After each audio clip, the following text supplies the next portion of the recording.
Hello, একটা বিশেষ information দেওয়ার জন্য আমি এই ভিডিওটা করছি। যে গতকাল আমি একটা ভিডিও পোস্ট করেছিলাম এবং সেখানে দুজন উকিলবাবুর কথোপকথন হয়েছিল এবং সেই কথোপকথনের মধ্যে দিয়ে আমি কিছু ইনফরমেশান পাই এবং কিছুটা ইনফরমেশান আমি বলা যেতে পারে সংবাদ মাধ্যমের মধ্যে দিয়ে পাই। তো দুজন ইউটিউবার যারা অ্যারেস্ট হয়েছেন তাদের বিষয় নিয়েই কথাটা বলছি। তো যারা এই কুকর্মের জন্য অ্যারেস্ট হয়েছেন তো সেটা তো বিচারের অধীনে তো এসেই গিয়েছে এবং তাদের যত রকমভাবে তাদের আইনি প্রক্রিয়া তাদেরকে বিচারের মধ্যে আনা যায় সেটা তো অবশ্যই আনা হবে, বা যিনি উকিলবাবু আছেন তিনি নিশ্চয়ই সেটা করবেন। কিন্তু সমস্ত কিছু সংবাদ মাধ্যম থেকে আসা এবং গতকালকের কিছু কথোপকথনের মধ্যে থেকে একটা বিষয় পরিষ্কার হয়ে গিয়েছে যে মেয়েটির বাবা হচ্ছেন একজন পুলিশ আধিকারিকই আছেন এবং মেয়েটি নাবালিকা, সেটা উঠে এসেছে আর কি। এবার ঘটনা হচ্ছে মেয়েটি কন্টেন্ট ক্রিয়েট করতে গিয়ে বা ভিডিও তৈরি করতে গিয়ে যেটা হয় না যে ভিউজ থেকে ইনকাম, সেটা ব্যাপারটাতে ছিল না। ব্যাপারটাতে ছিল কিছুটা কম্প্রোমাইজ, যে ভাইরাল হওয়ার জন্য কিছুটা কম্প্রোমাইজ এবং যার সঙ্গে মানে যিনি এই মুহূর্তে অ্যারেস্ট হয়ে আছেন তার সঙ্গে ভিডিও করবার জন্য তার কাছ থেকে কিছু পারিশ্রমিক হিসাবে বা টাকা পয়সা নিয়েই কাজটা হতো আর কি। ভিডিও করা মানে কিছুটা বলা যায় ওই গিভ অ্যান্ড টেক পলিসি আর কি ব্যাপারটা, যেহেতু আমি তোমার থেকে টাকা নিচ্ছি, বিনিময়ে আমি তোমাকে ভিডিও দিচ্ছি। তো সেই রকম যে অশ্লীল ভিডিও বা অশ্লীল ছবি বা সেই সব বিষয়গুলো যে প্রসঙ্গে উঠে এসেছে, সেই ক্ষেত্রে যেটা আমরা সংবাদ মাধ্যম থেকেও শুনছি বা মিডিয়া থেকে বিভিন্ন দিক থেকে শুনছি, সেটা হচ্ছে তাকে প্রলোভন দেখানো হয়েছে যে এই ধরনের ছবি ভিডিও না করলে ভাইরাল হওয়া যাবে না বা ভাইরাল হতে গেলে এগুলো করতে হবে। তো সেই ফাইনালি আসল সত্য বেরিয়ে আসতে চলেছে। হ্যাঁ, ফাইনালি আসল সত্য বেরিয়ে আসতে চলেছে। কয়েকদিন ধরে এই অরবিন্দ, তার ছেলে, বাবা ছেলে, এই নিয়ে অনেকদিন ধরে টপিকটা চলছিল, তাই না? হ্যাঁ, অনেকদিন ধরে চলছিল, যার কোনো যে কে দোষী নয় সেটা কিন্তু খুঁজে পাওয়া যাচ্ছিল না। পুরো দোষটা কিন্তু ছেলের দিকে আসছিল, যে বাবা ছেলে মিলে এই কাজটা করেছে। কিন্তু শেষমেশ আমাদের সেই সঙ্গীতা ম্যাডাম দুই দিকে ছেলেদের ঘরের দিকেও মেয়েদের ঘরের দিকেও একটা কমপ্লেন করেছে। যেই কমপ্লেনটা করেছে সেই কমপ্লেনটাকে ম্যামের মুখ থেকে শোনো। এই একটা দিক যে ভাইরাল হতে গেলে এগুলো করতে হবে, তাই সে দীর্ঘদিন ধরে কম্প্রোমাইজ করে এসেছে এবং কোনো একটা কারণে ইনসিডেন্ট হয়তো নিজেদের মধ্যে কিছু প্রবলেম হয়েছে, যার জন্য আজকে এই দিনটা চলে এসেছে এবং এই দিনটা কোনো অবস্থাতেই গ্রহণযোগ্য নয়। সেটা নিয়ে কোনো রকম দ্বিমত নেই। কিন্তু ঘটনা হচ্ছে, যেহেতু সোশ্যাল মিডিয়াতে দীর্ঘদিন ধরে বিষয়গুলো চলছে এবং অন ক্যামেরায় অফ ক্যামেরায় এই ধরনের অশ্লীলতা যেহেতু চলছে এবং এই অশ্লীলতার বিরুদ্ধে বিভিন্ন দিক থেকে প্রতিবাদ উঠে আসছে, তো সেই জায়গা থেকে অন ক্যামেরাতে টাকা লেনদেন করেই নিজেদের মধ্যে এই ধরনের ভিডিও, এবং মেয়েটি যেহেতু নাবালিকা হিসাবে তুলে ধরা হচ্ছে এবং অফিসিয়ালি মেয়েটা নাবালিকাই, এবং সেই জায়গা থেকে এবং তার বাবা যদি পুলিশ কর্মী হয়েও থাকে, তাহলে সেই জায়গা থেকে একজন পুলিশ কর্মীর মেয়ে হিসাবে কি করে একজন নাবালিকাকে তিনি এরকম সোশ্যাল মিডিয়াতে তুমি ছেড়ে দিতে পারেন। এবং তার ভিডিওগুলোর মধ্যে কোনো অবস্থাতেই নাবালিকা হিসাবে কিন্তু তুলে ধরা হয়নি এবং কোনো রকমভাবেই তার ভিডিওগুলোর মধ্যে কিন্তু শালীনতাও কিন্তু নেই। তো সেই জন্য একজন পুলিশ প্রশাসনিক একজন ব্যক্তিত্ব, যিনি আইনের রক্ষক, এবং তিনি তার নাবালিকা মেয়েকে এই প্ল্যাটফর্মে এই ধরনের কাজের জন্য তিনি ছেড়ে দিয়েছেন, তো সেটা তো কোনো অবস্থাতে তো মেনে নেওয়া যায় না, মেনে নেওয়া উচিত নয়। কারণ কিনা উনি যদি করতে পারেন তাহলে তো আরও 10 জন মা বাবারাও করবেন, উনি যদি ছাড়তে পারেন তাহলে আরও 10 জন মা বাবারা ছাড়বেন। তো সেই জায়গা থেকে এই অপরাধটা সবাই মিলে সমবেতভাবে যখন একটা অপরাধের মধ্যে লিপ্ত, এবার একদম লাস্ট মোমেন্টে কি ঘটেছে সেটা নিয়ে আমার বক্তব্য হচ্ছে, পুরো বিষয়টা কন্টেন্টের নামে যখন দীর্ঘদিন ধরে ব্যাপারটা কম্প্রোমাইজের মধ্যে যখন চলছিল, তখন যখন প্রতিবাদ হয়নি, লাস্ট মোমেন্টে কি হলো সেটা নিয়ে একেবারে শুধু সেই বিষয়টাকে তুলে ধরা। কিন্তু প্রিভিয়াস যে ঘটনাগুলো দিনের পর দিন ঘটে এসছে, কম্প্রোমাইজ করে এসছি ভাইরাল হওয়ার উদ্দেশ্যে, তো সেটাও তো অপরাধ। নাবালিকা যদি হয়ে থাকি, নাবালিকা হিসাবে আমি কাজটা করছি, সেটা যদি আমার অপরাধ না হয়ে থাকে তাহলে সেটাও তো অপরাধটা তো অপরাধী।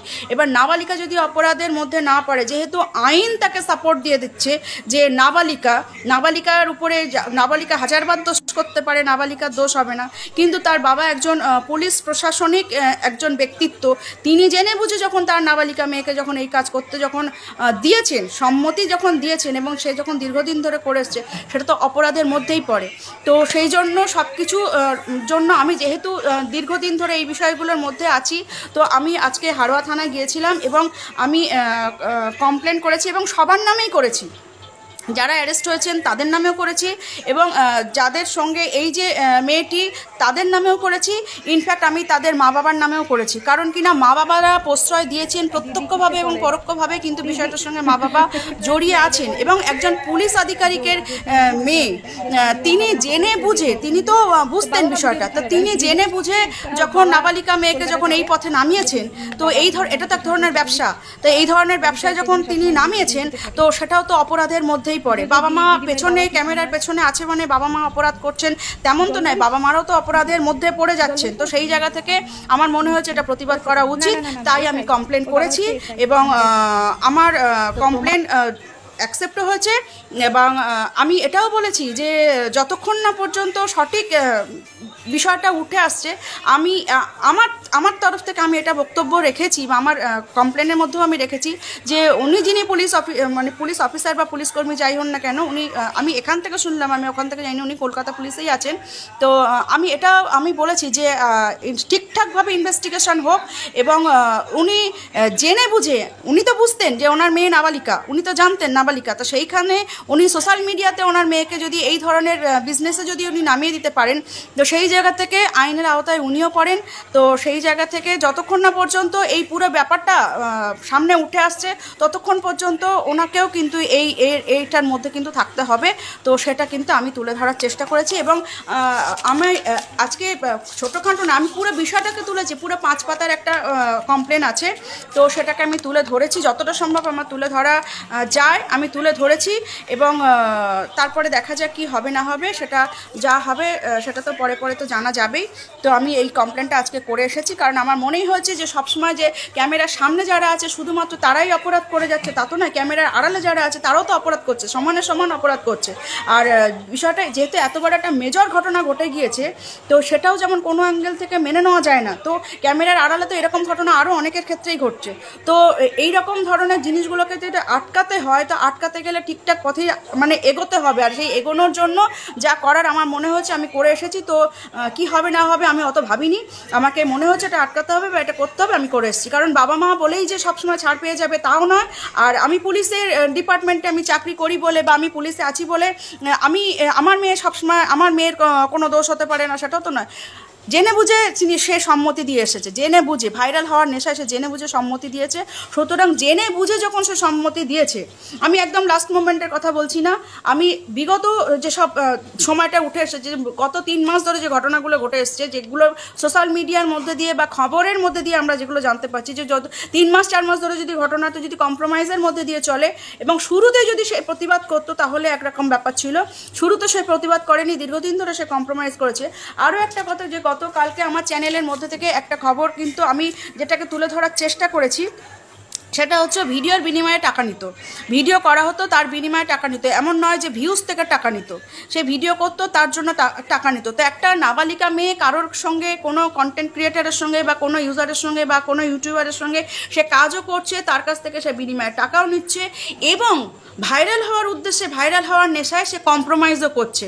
তো অপরাধ তো সবাই করেছে, তারা যেমন মেজর অপরাধ করেছে, এরাও অপরাধ করেছে, সবাই সমানে সমান অপরাধ করেছে এবং বাবা মা হিসাবে দীর্ঘদিন ধরে সব কিছু জানার পরও তারা মুখ বন্ধ করে থেকেছেন, সেটাও তো অপরাধ, সেটাও তো অপরাধ। তা অপরাধ যদি সবাই করে থাকে, কে কোন ডিপার্টমেন্টে চাকরি করে আমার জানার দরকার নেই, কে কী করে না করে আমার সেটাও জানার দরকার নেই, বাবা মা হিসাবে তারা অপরাধ করেছেন। আর পুলিশ প্রশাসনে থেকে যদি এই কাজটা হয়ে থাকে তাহলে অবশ্যই তিনিও কিন্তু অপরাধী করেছেন। আর সেই জায়গা থেকে আমি আমার কমপ্লেনে আমি সেটাই তুলে ধরেছি এবং আমি আমার কমপ্লেনে কিন্তু সবার নামই তুলে ধরেছি, তাদের মা বাবাদেরও নামে আমি কিন্তু উঠিয়েছি এবং কি হবে না হবে আমি জানি না, আমার যেটা মনে হয়েছে আমি সেটা করেছি, এবার যা হবে দেখা যাবে।